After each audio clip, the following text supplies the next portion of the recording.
늘 함께 하소서.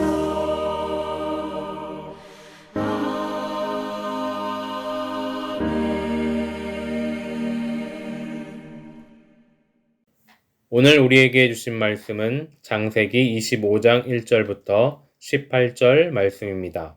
구약성경 34쪽입니다. 이 말씀을 드라마 바이블로 낭독합니다. 제25장 아브라함이 후처를 맞이하였으니 그의 이름은 그두라라.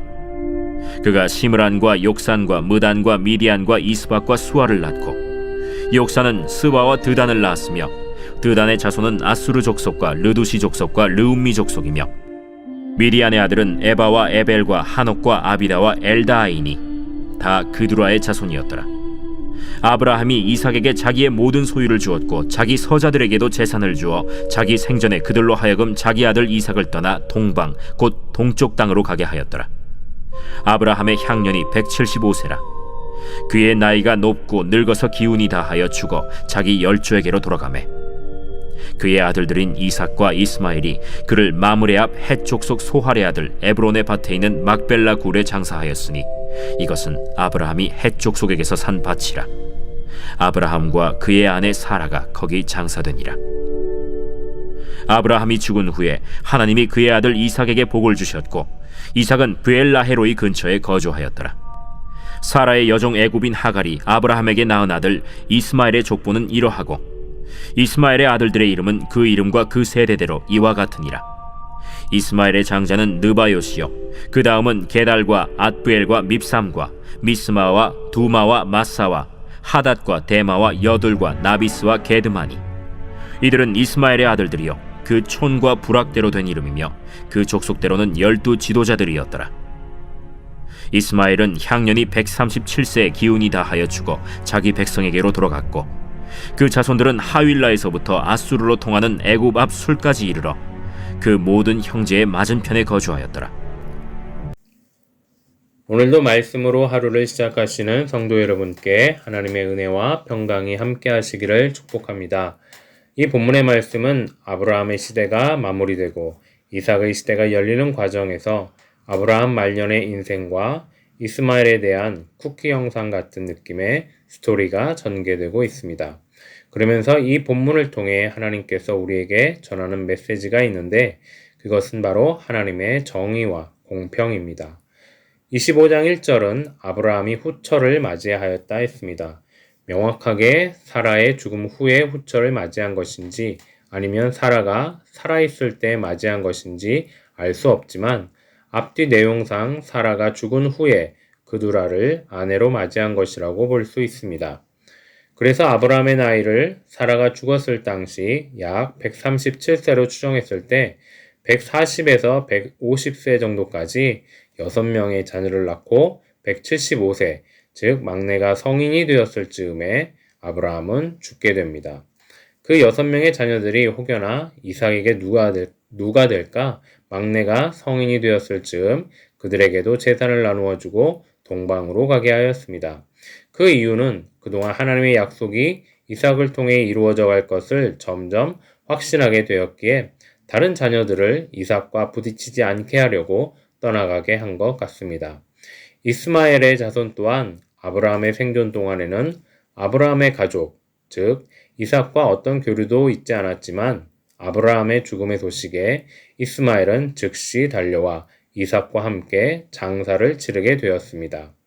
이렇게 이 본문에는 하나님의 정의가 실현될 아브라함과 이삭의 계보뿐만 아니라 아브라함의 자식이기는 하나 하나님의 약속이 아닌 아브라함 개인의 뜻대로 낳은 자녀들이 함께 나타납니다. 성경의 모든 말씀은 하나님의 구원의 역사를 나타내고 있습니다. 그렇다면 이삭 외에 다른 자녀들이 이 성경 말씀에 기록된 것도 구원의 역사일까요? 네, 맞습니다. 하나님은 이스라엘의 역사, 즉 아브라함으로부터 시작된 믿음의 계보를 통해 예수 그리스도를 구원자로 오게 하십니다. 그러나 아브라함의 서자 출신들인 이스마엘과 다른 6 자녀들도 아브라함을 통해 복을 받고 이방 족속의 우두머리가 된 것 또한 하나님의 섭리입니다. 하나님은 아브라함의 서자라고 해서 내버려 두거나 악한 길로 가게 놔두지 않습니다. 이스마엘이 사막에서 죽어갈 때 천사를 보내어 그 목숨을 살리시며 본문의 말씀과 같이 12종족의 우두머리가 되게 하시고 그두라에게서 난 6명의 자식들 또한 이삭을 피해 떠나가게 하였지만 그들도 하나님이 그냥 내버려 두지 않았을 것입니다. 서두에 말씀드린 하나님의 정의는 아브라함과 이삭을 통한 그리고 이삭의 자녀들을 통한 하나님의 옳은 뜻입니다. 하나님의 공평은 이삭이 아닌 다른 자식들일지라도 하나님은 그들 또한 돌보셔서 그들에게 구원을 베푸십니다. 따라서 현재의 세상 모든 사람들이 하나님께 은혜를 입고 사는 것이며 나아가 모든 이들에게 복음의 문이 열려 있는 것입니다. 하나님의 복음 앞에는 세상 사람 모두가 평등하고 한 사람 한 사람이 귀한 영혼입니다. 그러나 때로는 시오니즘에 빠져 있는 유대인처럼 나는 뭔가 하나님 앞에 더 특별한 사람처럼 스스로 여기는 기독교인들이 있습니다. 저는 21년째 인도네시아에서 살고 있습니다. 이곳에 살면서 현지인들을 함부로 대하는 한국 사람들을 심심치 않게 보게 됩니다. 가정에서 기사나 식모에게, 회사에서 부하 직원들에게, 백화점이나 식당에서 일하는 현지인 직원들에게 지나치게 하대하거나 인격적으로 모욕하는 일이 종종 있습니다. 한국인이라는 우월의식, 좀 더 많이 배웠다고 하는 엘리트 의식이 원인인 것 같습니다. 우리는 다 같은 하나님의 자녀입니다. 예수 그리스도의 이름 아래 우리는 한 형제요 자매입니다. 부활의 첫 열매이신 예수 그리스도가 이삭과 같은 하나님의 약속의 열매라면 우리 모두는 이스마엘 혹은 그두라의 육형제와 같은 자녀들입니다. 우리는 이삭이 아닙니다. 그러나 우리는 때때로 우리가 이삭인 줄 착각하며 사는 경우가 있습니다. 우리는 하나님 앞에 이방인입니다. 그러나 그 이방인도 거두시는 하나님이시기 때문에 우리에게도 소망이 있고 하나님의 기업이 있는 것입니다. 또 다른 시각으로 이 말씀을 본다면 이 본문은 아브라함에게서 많은 아들이 태어났음을 이야기하고 있습니다. 이것은 아브라함이 노년에 하나님으로부터 큰 복을 받았다는 사실입니다. 하지만 그들은 이삭과 떨어져 각자의 길을 가며 족속을 형성합니다. 이를 통해 창세기는 언약을 토대로 한 선택과 모든 민족에 대한 포용 사이에서 긴장감을 갖습니다. 아브라함, 이삭, 야곱으로 이어지는 언약을 근거로 다른 민족에 대해 배타적인 태도를 취하는 것은 바르지 못합니다. 창세기는 우리에게 포용과 관용을 요구하고 있습니다. 이 태도는 선교적 관점에서 특히 중요합니다.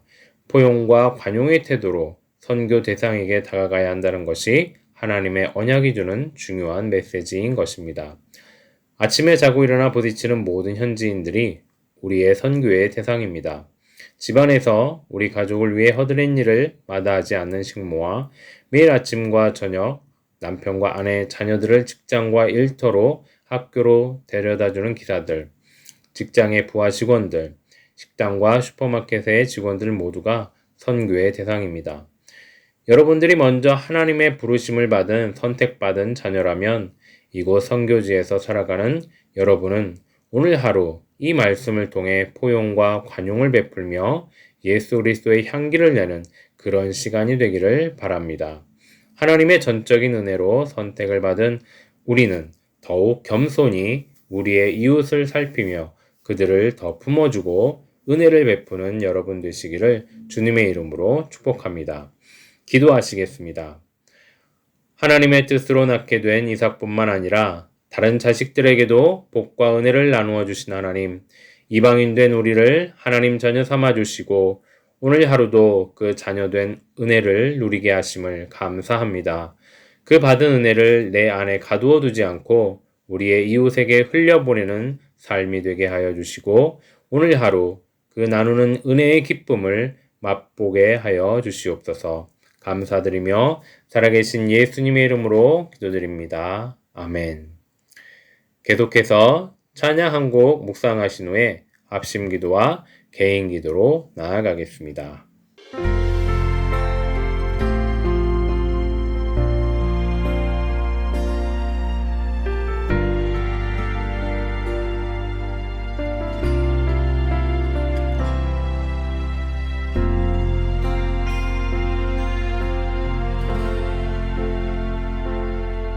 지금 서 있는 이곳에서 높임을 받으소서. 내가 밟는 땅 주님의 땅이니 하늘이 주의 이름 높이 올리며 넓은 바다가 주를 노래해.